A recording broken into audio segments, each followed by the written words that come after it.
This lecture turns from authorship and the questions of identity to other cultures with globalization and its discontents, part 1. This lecture is going to treat specifically postcolonialism.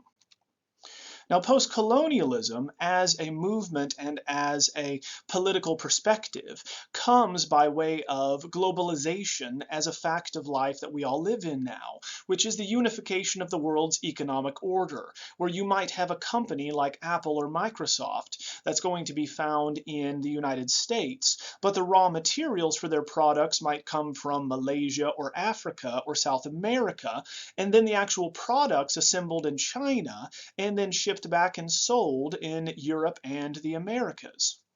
Now, many people argue that globalization is actually westernization, or more specifically, Americanization, as we find McDonald's and Coca-Cola on every continent except Antarctica. This globalization and the trends associated with it can find their origins in the 19th century, but then coming to a head in the early 20th century of colonization, where every major European power carved out a part of, especially, Africa and Asia. So these effects are what postcolonialism are interested in. Specifically, the discourse of the reactions to and effects of the cultural legacy of Western colonization. What happens to these areas when these colonizers pull out? What effects do we have on the peoples, either psychologically, economically, or otherwise? So it is a political movement like feminism coming after the decolonization when the Second World War ends. Each one of the nations agrees to give up their colonies, especially in Africa and Asia. So between 1950 and 1980, these European powers pull out of Africa, but it's not until 1999 when they finally pull out of areas like Singapore, Malaysia, and Thailand. So what post-colonialism attempts to do is expose preconceptions and prejudices of what we actually see when looking at other cultures, and points out that we often ignore or misrepresent other peoples and cultures, obviously or most commonly homogenizing them, seeing everyone in the Middle East as having the same religion, belief system, dress, or otherwise, or everyone in India we might consider to be a Hindu, when in fact we have hundreds of various belief systems and peoples in these areas. Now, we cannot actually view from the perspective of another culture, and we have to admit this. We must be able to state that our point of view will always be partial and always be imbued with colonial interests, in that how we view other cultures depends upon who we are. So we'll always consider these other cultures somewhat alien, that will distort how we interpret their art, their culture, and even the people themselves. So today we have several themes that will be dominant in globalization and its discontents. One, museums are going to be designed to order the world and how we view the world and can conceive of it and control it. Secondly, the notion of Orientalism is actually going to come from European modernity and is a way of organizing the world.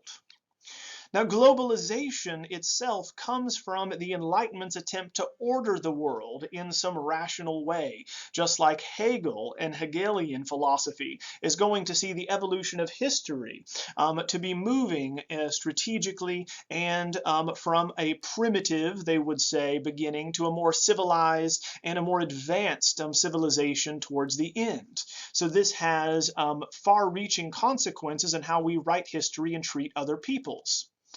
And finally, we will discuss the notion of museums as a spiritual experience and how they structure our history and understanding of our own place in the world. The example of this comes by way of Mitchell's article Orientalism and the Exhibtionary Order, where he writes about the Exposition Universelle Paris of 1889. This international exposition housed works from all the Western nations of Europe and their technological advances, and it's going to be the year in which the Eiffel Tower symbolizes the technological triumph of France, who is going to showcase all of these various peoples and their accomplishments.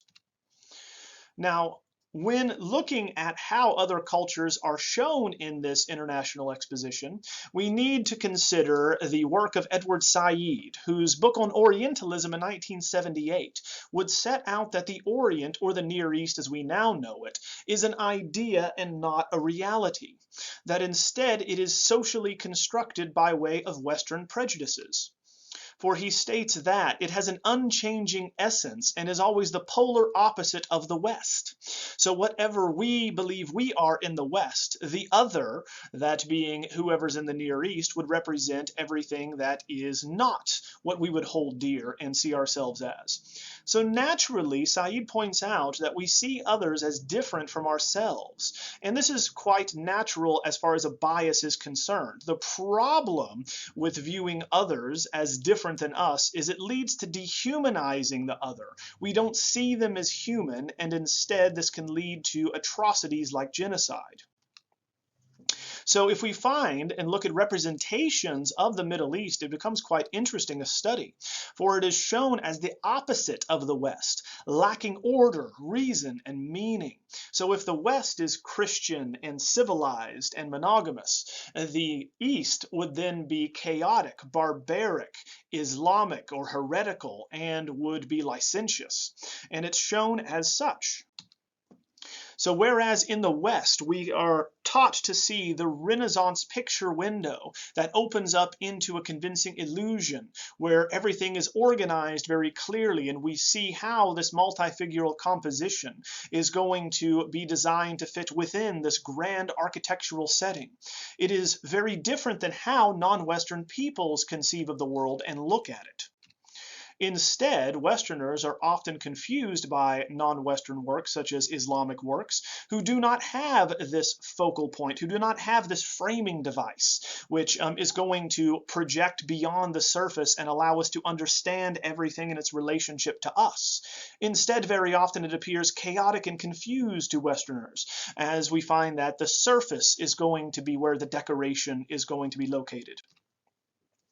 So the way in which the items are presented and the cultures are presented at this International Exposition represents the global hegemony of the West, that being the European and American right to rule the world and cultural dominance. For we see all of the new machinery laying out the meaning of the world before us, and the fact that imperialism is justified because we can see how superior these Western nations are to their non-Western counterparts. Thus it helps construct this notion of otherness, as it is going to showcase civilized, rational approaches to Western civilizations and how they see themselves versus the chaotic approach and understanding of the East. This is attested to by Arab visitors who described this exhibition and were quite shocked, for they stated that the world itself seemed to be ordered up as an endless exhibition. We can call this the world as exhibit effect, for we were not able to tell, or they could not tell, the difference between what was and was not an exhibit and part of the exhibition. For instance, the Egyptian delegation visited the Egyptian exhibit and were shocked. They were quite disturbed because it was laid out not logically and in an advanced modern fashion, but instead as a medieval street in Cairo, where even the paint was dirty. Everything was arranged very carefully to reveal the chaos that represented the Middle East in the Western mind. We even had 60 donkeys giving various rides back and forth across this section, further adding to the sights and smells and sounds of this chaos. Here's a photograph of a Moroccan cafe in the street at Cairo as an example with these facades, where you would have dirt and also hay that was strewn about the floor and the grounds here. So we find that the facades are merely that. In fact, when they went inside, they found something entirely different. Because inside of the mosque, there was only, once again, a facade of the mosque. On the inside, it's a coffee house where we have Egyptian girls dancing and boys with whirling dervishes, seen here at the right, which is, of course, going to be the Western perception of what Cairo and Egypt would have been like. So the visitors, that being the Egyptian visitors and delegation, themselves became part of the exhibition and were subjected to the same European view. And they noted that these Europeans would stop, stand, and stare at them. And they found this quite strange, for this is a mechanism for rendering up the world as an object, or looking at something's objectness, thus turning people into objects that can be understood, framed, and controlled in the same way. So this sets the world up as a picture whereby the dominating European gaze can control, classify, and arrange the entire world. So the world as exhibition is going to be seen here in the exposition, where we're going to be reducing the entire world to a system which evokes larger meanings such as history, capital H, empire, or progress, where we find that the evolution of history leading to this advancement of technology and the civilizations that make up Western Europe can justify their own superior place in space and time, and justify that they can colonize these other areas which are not as advanced. Thus, of course, this is an argument for imperialism. The same design, in fact, we find in museums. For art historical schools in museums are always going to be the same for the first three sets. Whether you're in Germany, Italy, or France, or even America, you'll always have a collection that began with, and still begins with, Egypt, moving on to classical statuary of ancient Greece, then to Renaissance Italy, and then finally, whatever country you were in is going to represent in this evolution of Western civilization the pinnacle of development. So if you're in France, the last subject will be French painting and art. If you're in Germany, it will be German. If you're in America, it will be American art. We see this in museums as different from the Met to the Museum of Modern Art to these various areas, where we'll often begin with, say, non-Western arts, moving through as an evolution, right? Ancient Greece and Rome until we get to the Middle Ages, the Renaissance, modernity, and finally, with American institutions, American art is at the end, because that is the final step in this evolution. Even here at the St. Louis Art Museum, we find that the non-Western art is on the lowest level. Then moving up, you move to the Renaissance and the 19th century. And then finally, on the upper level, you have American art, thus showing this argument for America's dominant place in the world today as a superpower. Now, the visitors to the 1889 exposition could not tell exactly where the exhibition ended and Paris began, which is quite interesting. So we find that the world began to imitate and mimic exhibitions and how it was laid out. The perfect example of which can be found in department stores.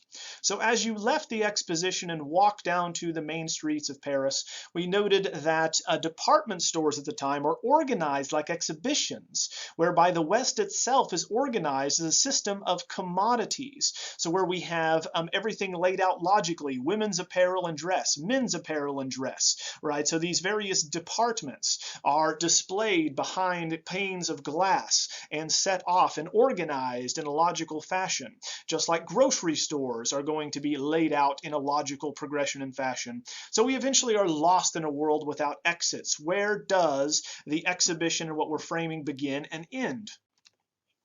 Even when Europeans traveled to the Near East, they did the same thing. They were confused by the chaos and wrote back about how nothing seemed to make sense. It was loud and crowded, and they could not see how it was logically composed. So what they did was try to find an elevated distance to make sense of it all, to capture it in a picture with these elevated views. Thus now it becomes comprehensible. Now it is logical, and we can control it and understand it with this Western vision. We know that teams of Egyptians would carry European travelers and tourists up to the top of the pyramids, for it was the best viewing platform to turn the entire city into a picture. This is why Western modernity is going to create Orientalism, as it is a way in which to frame the world as an exhibition, to exert our control over it. If we can understand it, frame it, and explain it, then we have control over it. What is interesting, though, is even today, tourists are going to climb up to the highest spots of these various areas throughout Europe and the Near East to get the best vantage point, to frame it in such a way that it is going to be comprehensible, and that we, of course, can control it and take it back with us. Building on this idea of the museum as a framing element to understand the world and as an argument for Western hegemony and its dominant position in the world, Duncan is going to write in the article, "The Art Museum as Ritual," as to how we have a spiritual experience associated with art museums and a reverential quality. So the ritual content of secular ceremonies can be seen as the defining factor in museums, for they're actually based on religious structures. Now, we need to note that whoever controls the museum, which is the official cultural memory, ultimately controls the version of history that we like to tell, and how we explain that we arrived here in this dominant position in the world.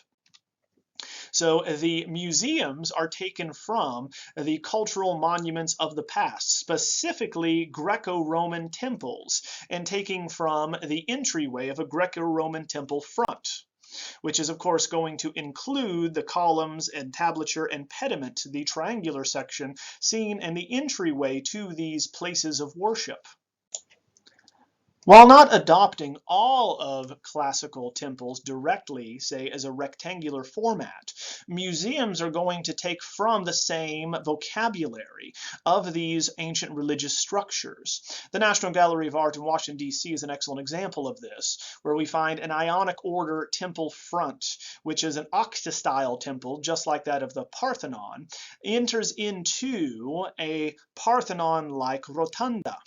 So the rotunda here, which centers on a statue of Mercury, the god of the arts and eloquence, with a fountain, is going to find the same coffered ceiling which references the Pantheon. So multiple structures here are going to be brought to bear to communicate the significance and how one should behave and feel inside a museum. The same can be said of the St. Louis Art Museum, which has as well a combination between a Roman and Greco temple front and an interior space, a large fenestrated sequence of groin vaults, common in Roman buildings as well as their baths. Now, where do museums come from is where we need to start. Well, Immanuel Kant is going to provide us with a philosophical basis for aesthetic appreciation. In fact, we can state that he invents this idea of art with the Enlightenment invention of aesthetic judgment. Before this time, art cannot be appreciated and functions outside of another more utilitarian understanding, such as religion and or some apotropaic function. So the 18th century sees the simultaneous rise of the notion of art as a separate category that we can appreciate outside of a context, and art museums, which of course themselves are brand new in the 18th century, that give us a place to sanitize our view of these works and view them on their own. So this new context changes the meaning of works, especially those intended for a religious function, which 98% of all art is. So now what is interesting with art museums from the 18th century especially is they're designed to walk through in a pre-established fashion, much like a pilgrimage church where a pilgrim would follow an ambulatory and a path. So a story unfolds that is going to be structured as it forces you to walk through museums in a predictable fashion. We are asked also to behave with decorum in the same way we would the ritualistic reverence of a church. So very often museums have very strict rules about being loud, taking photographs, eating or drinking, having backpacks, touching things, staying a particular distance from the work of art. All of this tells us we're in a special place and we must behave in a particular way. In fact, we are also going to isolate these objects for a concentrated gaze, where we'll have only one painting, for instance, on an entire wall, or separating them at a great distance to where they're not seen together. So now we have this museum as temple metaphor, which gives us the ability to meditate on them and have a transcendent religious cathartic experience. So in the same way that we would in a church, right, meditate on an altarpiece, now paintings are set off for the same type of meditation and concentrated gaze. So in a room, we find the white cube, especially for modern art, is going to isolate the work and have you focus on it in such a way that you are to have a religious experience. In fact, anything within the context of the art museum is often read and can become art because it is within the museum context, framed within it. And so very often artists have played off of this idea with these extinguishers you see here in the upper right-hand corner. But even devices measuring humidity and vibrations also were often read by visitors as works of art because the reverential quality of the atmosphere has us read it as such. So museums, in the end, are going to represent Western hegemony and control over global history. Hence, their very argument in existence is one of colonial domination, to where we can show moving through this reverential, spiritual-like journey that we have gone from the primitive past to the civilized current future that we're headed towards with the building on modern art that we have today.